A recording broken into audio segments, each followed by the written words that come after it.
জুলাই গণঅভ্যুত্থানের পর পুনর্গঠিত হয় আন্তর্জাতিক অপরাধ ট্রাইব্যুনাল। বিগত আওয়ামী লীগ সরকারের আমলে সংগঠিত গুম খুনের বিচার শুরু করতে 2024-এর 5 সেপ্টেম্বর চিফ প্রসিকিউটর হিসেবে নিয়োগ পান তাজুল ইসলাম।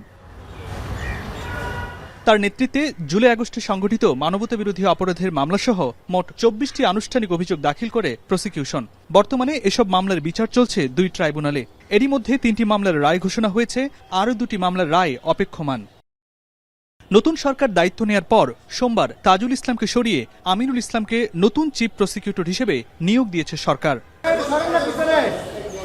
শেষ কর্মদিবসে তাজুল ইসলাম আশা প্রকাশ করেন, মানবতাবিরোধী অপরাধের বিচার নতুন চিফ প্রসিকিউটরের হাত ধরে যথানিয়মে এগিয়ে যাবে।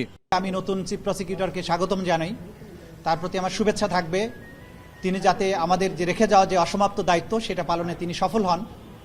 বাংলাদেশের যে গণমানুষ যারা জুলাই আগস্টে রক্ত দিয়েছিলেন, জীবন দিয়েছিলেন, অঙ্গহানির শিকার হয়েছিলেন, তাদের যে চলমান বিচার প্রক্রিয়া আছে, আমি আশা করি নতুন চিফ প্রসিকিউটরের নেতৃত্বে এই ট্রাইব্যুনালে সেই বিচার প্রক্রিয়া অব্যাহতভাবে সুন্দরভাবে পরিচালিত হবে। গত প্রায় 1.5 বছরে সম্পূর্ণ মানবতাবিরোধী অপরাধে বিচার প্রক্রিয়ার স্বচ্ছতা নিয়ে প্রশ্ন তোলার সুযোগ নেই বলেও দাবি করেন সদ্য বিদায়ী চিফ প্রসিকিউটর। এইখানে ট্রাইব্যুনালে বিচার প্রক্রিয়াতে যা কিছু হয়েছে ট্রান্সপারেন্ট এবং সেটা আদালতের মাধ্যমে কিন্তু প্রমাণিত হয়েছে।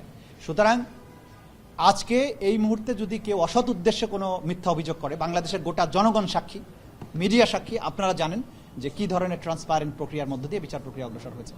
কারণ 2-1 ব্যক্তিগত ক্ষোভের থেকে সে বুঝে হোক না বুঝে হোক যদি বলে, সেগুলোকে আমরা ধর্তব্যের মধ্যে মনে করি না।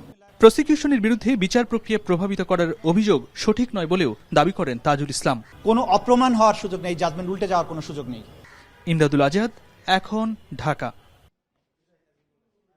নায়াসিনামাইড ও স্যালিসাইলিক সমৃদ্ধ লিলি ফেস ওয়াশ যা ফেসের ডেড স্কিন সেল দূর করে দেয় দ্বিগুণ ফাস্টার ব্রাইটেনিং।